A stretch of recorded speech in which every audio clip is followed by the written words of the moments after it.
Change is coming in Washington, both in the White House and in the Federal Reserve. We're joined today by Greg Valliere and Brandon Thomas of Envestnet, Greg of Horizon. Gentlemen, welcome. Now, we're seeing so many changes right now on the political climate side, and I think a lot of folks are wondering how this is going to affect advisors. Greg, could you talk to me a little bit about how the presidential campaign so far has impacted the economy? Not a lot yet, but we've got a long way to go. I would say it's a cliche, but it's a true cliche that markets hate uncertainty. And I think especially with Donald Trump gaining more and more support, that really does raise the issue of a lot of policy uncertainty in the next year or two. And we've seen a rise in interest rates. How has this rise in interest rates impacted the economy so far? So far, not too much, but with the Fed's upcoming meeting, it could impact it more. There's a lot of uncertainty around whether the Fed's going to decide to raise rates again at this upcoming June meeting. The market seems to be a little bit skeptical at this point, but the Fed wants to push the market towards realizing that it's a definite possibility. Do you think this is going to force advisors to consider other investment vehicles, other retirement vehicles? You know, what we've seen on the advisor front is that advisors are looking, specifically in the fixed income area, they're looking for alternative type of fixed income products. And they have been for some time now with the specter of rising interest rates. They've been looking for alternative fixed income vehicles that will mitigate the downside risk when bond prices do start to fall.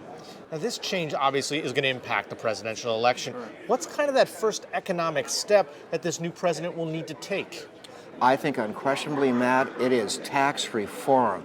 If this country needs something, it's got to be some more transparency, more incentives on taxes. I think the current tax code actually retards economic growth. So I think whether it's Hillary Clinton or Donald Trump, dealing with the new Congress, Paul Ryan, Schumer will be a big player in the new Congress. I think tax reform will be number one on the agenda. Now, do advisors have that already in their scheme as they're considering, what to do next for clients? Yeah, absolutely. And taxes are a big consideration on the minds of advisors. We have many advisors obviously have taxable accounts, client accounts, and they need to figure out what they want to do in a different tax regime. Right now, we've got there's several different implementations that you can take on as an advisor. But tax managing an equity portfolio is very key, and especially if there are tax changes coming down the road. If tax increases occur, those will be especially important for advisors.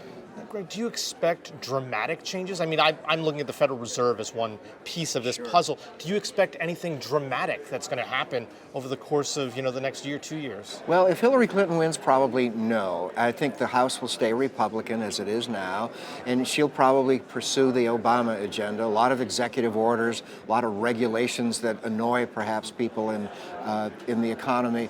But I don't see a big change with her. With Donald Trump, oh my God. I mean, the potential for change there is really vast. Maybe some good, maybe some bad. But if you believe that we need to shake things up, he's your guy.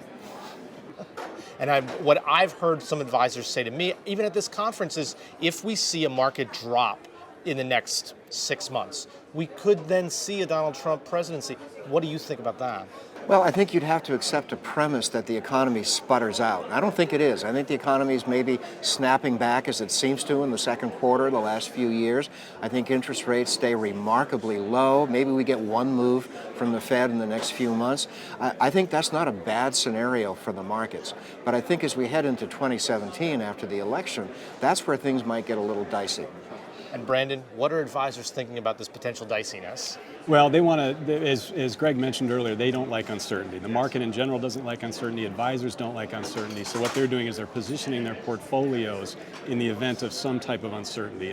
And so they've been grappling with this for quite some time now, and it's just a continuation of that environment. Absolutely. Gentlemen, great conversation. Thanks so much for joining us today. Thank you, Matt. Thank you. Enjoyed it. For Investment News, I'm Matt Ackerman.